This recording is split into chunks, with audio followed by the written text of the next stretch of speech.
आजपर्यंत असंख्य वेगवेगळ्या भूमिकांमध्ये आम्ही तुम्हाला पाहिलंय, वेगवेगळे नवनवीन विषय घेऊन तुम्ही आमच्या समोर येता।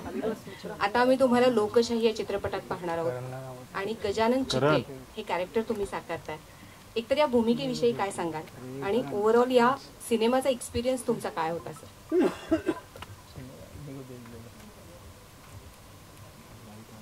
ट्रेलर लॉन्चला येऊन माझा अनुभव फार वाईट होता असं काही सांगणार मी, सगळ्यांना माहिती आहे। पण माझा एक नवा अनुभव असा होता की यांनी मल्टिपल मला सांगितलं की इतक्या दिवसात इतके दिवस पाहिजेत मला आणि काम एवढं आहे। तर मी त्याला म्हटलं तुम्ही आत्ता मला बंडल मारताय, एकदा काम सुरू झालं की मग नाही म्हणता येत नाही, तर ही जुनी ट्रिक आहे। तर ते म्हणले नाही नाही तसं काही नाही आहे खरंच, आणि खरंच त्यांनी तसं करून दाखवलं। आणि मग त्यामुळं त्या अतिशय वेगळ्या टेक्निकनी त्यांनी ही फिल्म बनवलेली आहे। आता हा विषय काही मला नवीन नाही, मी फार अनेक वर्षांपूर्वी पटेलांनी सिंहासन नावाचा सिनेमा केला होता, त्यातही काम केलेलं आहे। नंतर आत्ताच रानबाजार नावाची सिरीज आली होती। पण प्रत्येक वेळेला चाल कशी खेळली जाते की त्या काळावर आणि त्या काळात असलेले नट कोण आहे, नट म्हणजे राजकारणी नट कोण आहे याच्यावर ठरतं। आणि त्या दृष्टिकोनातून या चित्रपटाची जी कॉम्प्लेक्सिटी आहे हे आत्ता सांगून करणार, त्याच्याकरता चित्रपट बघायला लागेल। आणि माझ्याबरोबर अतिशय माझ्या परिचयाचे चांगलं, त्यामुळं असं काही नवखं कोणी नव्हतं। तेजू काय, हा काय, गिरीश काय, समीर, हे सगळे माझ्या ओळखीचे लोक, भार्गवी वगैरे। आणि त्यामुळे वी ऑल एन्जॉयड टुगेदर। काही वेळा रात्री खूप उशीर व्हायचा पण overall it was fun doing this film. Iravati कशी आहे, लोकशाहीमध्ये इरावती कशी पाहायला मिळणार आहे मला? ठाम खंबीर एक वेगळी भूमिका आहे आणि पॉलिटिक्सशी रिलेटेड मला वाटतं पहिलाच सिनेमा आहे माझा।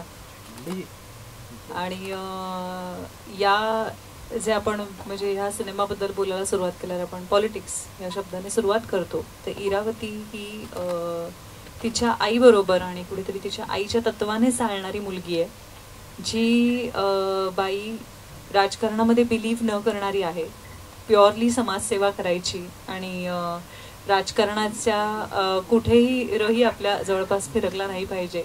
आणि या संस्कारात तिची मुलगी वाढली आहे, त्यामुळे पॉलिटिक्सपासून खूप लांब आहेत या मायलेकी। पण यांच्या आयुष्यात अशी एक गोष्ट घडते की ज्यामुळे कदाचित तिला ह्या पॉलिटिक्समध्ये एंटर करावं लागणार आहे आणि तो जिस्ट आहे ह्या सिनेमाचा। त्यामुळे सिनेमाबद्दल फार नाही सांगणार। सिनेमाचं ट्रेलर बघून ॲक्च्युली मीही आता पहिल्यांदाच पाहिला तुमच्या सगळ्यांबरोबर, त्यामुळे ती उत्सुकता जी आहे ती टिकून राहू दे। पण खरंच सिनेमा करायला खूप मजा आली आणि आयुष्यातला वेगळा एक्सपिरियन्स होता हा। कारण आत्ता काकांनी सांगितलं तसं संजय अमर या डिरेक्टरनी भेटल्यावर असं सांगितलं की तुम्हाला मेन कॅरेक्टर्स जी आहेत आपली त्यातलं एक महत्त्वाची भूमिका तुमची आहे। आणि ओके बरं, शूटिंगचे किती दिवस? 3 किंवा 4 दिवस। तर माझं असं झालं ओके, सिनेमा किती दिवसात शूट होणार आहे? 5 दिवसात। त्यामुळे हा एक्सपिरियन्स माझ्यासाठी खूप नवीन होता आणि खरंच कुतूहल होतं सेटवर येईपर्यंत की एक दिग्दर्शक इतक्या जास्त कॉन्फिडेंटली सांगतोय की तुम्ही या सिनेमामधल्या कलाकारांची यादी काही नव्याने सांगायला नको, इतक्या सगळ्या मोठ्या कलाकारांनी त्या माणसावर विश्वास ठेवावा आणि या सिनेमासाठी हो म्हणावं म्हटल्यावर डेफिनेटली ते आत्ता इथे नाही आहेत आपल्याबरोबर, दुसऱ्या सिनेमाचं शूट करतायत म्हणून। पण मगाशी सुशील सर म्हणाले तसं की त्यांच्या त्या शब्दांवर विश्वास ठेवून इथल्या प्रत्येक कलाकाराने यसा सिनेमा घेतला आणि प्रत्येकाला हा अनुभव घ्यायची इच्छा होते की 5 दिवसात किंवा 6 दिवसात एक पूर्ण मोठाच्या मोठा अखंड सिनेमा कसा होऊ शकतो, आणि ते त्यांनी करून दाखवलं। नाईट शिफ्ट होत्या, थोडा शूटिंग वाढलं आणि एक चांगला सिनेमा आज तुमच्या भेटीला, एक आगळा वेगळा प्रयोग तुमच्या भेटीला येतोय। त्यामुळे त्याच्यातल्या पॉझिटिव्ह गोष्टींकडे आपण छान लक्ष देऊया आणि बघा कसा वाटतोय सिनेमा। आम्ही पडद्यावर आता जेव्हा पाहिलं तेव्हा महाभारताचा उल्लेख झाला आणि महाभारतामध्ये सगळीच पात्र तितकीच महत्त्वाची होती, प्रत्येकाची अशी ठरलेली भूमिका होती। आता बरेच जण या चित्रपटामध्ये काम करतायत, ते आत्ता नाही आहेत आपल्यामध्ये, म्हणजे आलेले नाही आहेत. डॉक्टर गिरीश ओक आहेत, भार्गवी चिरमुले आहे, अंकित मोहन आहेत, अजिता कुलकर्णी आहेत किंवा शंतनू मोघे आहेत, समीर धर्माधिकारी सर आहेत. तर या सगळ्यांबद्दल काय सांगशील, कारण ते आज उपस्थित नाही, तर त्यांची प्रतिनिधी म्हणून या चित्रपटाबद्दल किंवा त्यांच्यासोबत काम करण्याचा तुझा अनुभव?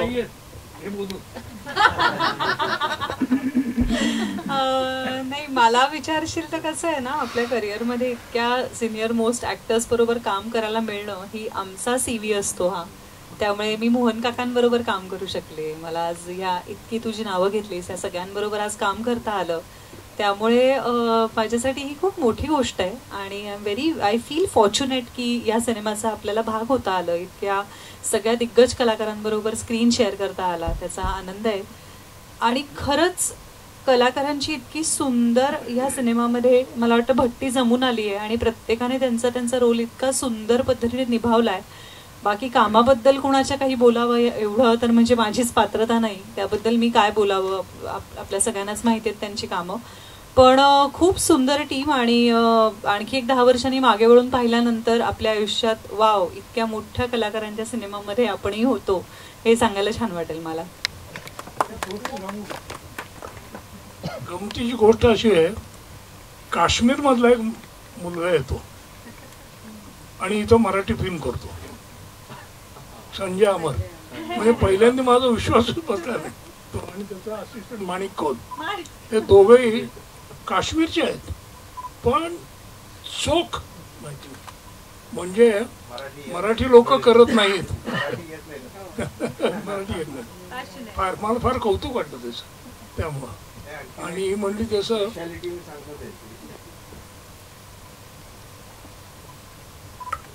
त्यांच्याबरोबर मी 2 पिक्चर ऑलरेडी केले. म्हणजे हा एक लोकशाही एक ऑलरेडी कम्प्लीट झालेला आहे, बाबूबाई म्हणून. आणखीन आता दुसरे शूट करतो. त्यांची एक स्पेशालिटी आहे आर्टिस्ट बरोबर, कोणाकडे जातील कितने दिन का काम है, 3-4 दिन में हो जाएगा. शूटिंग कितने दिन में होगी, 5 दिन में हो जाएगी. त्यांचं सोडून मग दुसऱ्याकडे जातात, कितने दिन का काम है, 3-4 दिन का काम है, 5 दिन. आणि त्यांची म्हणजे ते जे निपटवतात ना, त्यांचं त्या आर्टिस्टचं काम बरोबर त्या 3-4 दिवसामध्ये निघून जाईल. हा चला भाई तुमचं झालं, आता दुसऱ्याकडे जातील.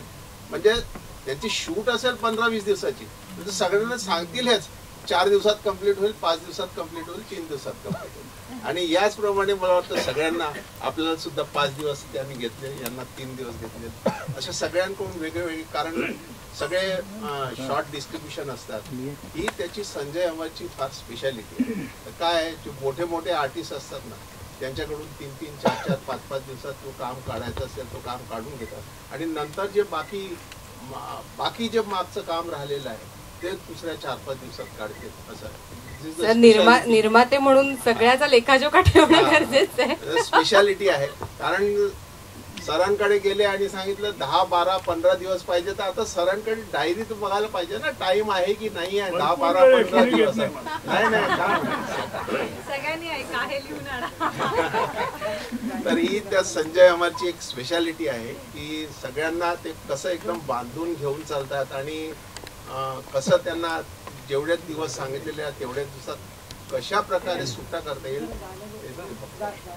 व्हेरी सर, आज गोळी या विषयाचं जरा महत्व आहे, कारण आज महात्मा गांधीजींना सुद्धा त्यांचाही आज वध झाला होता. आणि आज आम्ही अगदी ट्रेलरच्या सुरुवातीलाच गोळी कुठे घालायचे काय त्याच्याबद्दलचं ऐकलं, तर मुद्दाम हा दिवस निवडलात का तुम्ही? नाही, हा योगायोग आहे. तसं काहीच नाही आहे. गोळ्या तर दर म्हणजे कुठे ना कुठे चालतच असतात, पण हा योगायोग आहे. हा एक रिअली हा योगायोग आहे आणि really tribute to that. Yes sir. Amit sir, चित्र आता खूप कलाकार आले नाहीत असं तू सांगितलं, त्याच्यावरनं तुम्ही ओळखाल किती बिझी आहेत कलाकार. म्हणजे वेळ असलेले कलाकार इथे आलेले आहेत. पण याचं कारण असं आहे, सगळ्यांनी दिला होता. नाही, कारण जुनी जित्याची खोड आहे, कमीत कमी काम आणि जास्तीत जास्त प्रसिद्धी, असं याचं शिकवलेलं. पण हे सगळे जे आले नाहीत ते खरोखर बिझी आहेत, सगळं चांगलं काम करतात. आणि आज व्हर्च्युअल वर्ल्ड इतकं वाढलेलं आहे की तुम्ही सुद्धा कसं कोप करता मला माहित नाही. तर ते मला शिकायला या तरुण कलाकारांकडून मिळत आहे. आणि त्यामुळं कायम वर्तमानात राहायचं असेल तर तरुण माणसं आजूबाजूला ठेवावी असं मला वाटतं. माझ्या बाजूलाच आहेत. हा, अमित सर, चित्रे फॅमिलीतलं तुमचं स्थान ऐकायला आवडेल आम्हाला. काय भूमिका आहे आणि काय एकूण एक्सपिरियन्स होता या चित्रपटाबद्दल? खरं बघायला गेलं तर एक महत्वाकांक्षी स्वार्थी कॅरेक्टर आधी कलाकार घ्यायचे नाही, अशी कॅरेक्टर्स थोड्या मिळतात. आणि या करिअरच्या स्टेजमध्ये जिथे मी आहे सध्या त्याला भाग्यच लागतं. आणि स्टारकास्ट तुम्ही बघितली सगळी, तर एक एक्साइटमेंट आणि नर्वसनेस दोन्ही त्याचं एक बॅलन्स राहतं. आणि संजय अमर जे डायरेक्टर आहेत ते जे आपल्याला ऑफर करतात की 3 दिवस 4 दिवस असं लागतील, तर असं वाटतं की काहीतरी असंच आहे. म्हणजे स्क्रिप्ट वाचतो आपण किंवा स्क्रीन प्ले पूर्ण आपल्याला समजतो, तेव्हा कळतं की फिल्म त्या लेवलची बनवू शकते. आणि एवढ्या एफिशियंटली ती फिल्म बनवली आहे त्यांनी. आणि तुम्हाला ट्रेलर बघून एक अंदाजा आलाच असेल की क्लास प्लस मास ज्याला म्हणू शकतो आपण, त्या कॅटेगरीला जाऊ शकते ही फिल्म. तर मला तर खूपच म्हणजे आनंद झाला सदाशिव चित्रेचं कॅरेक्टर करताना आणि असले को ॲक्टर सोबत होतं, तर मजा झाली काम करायला.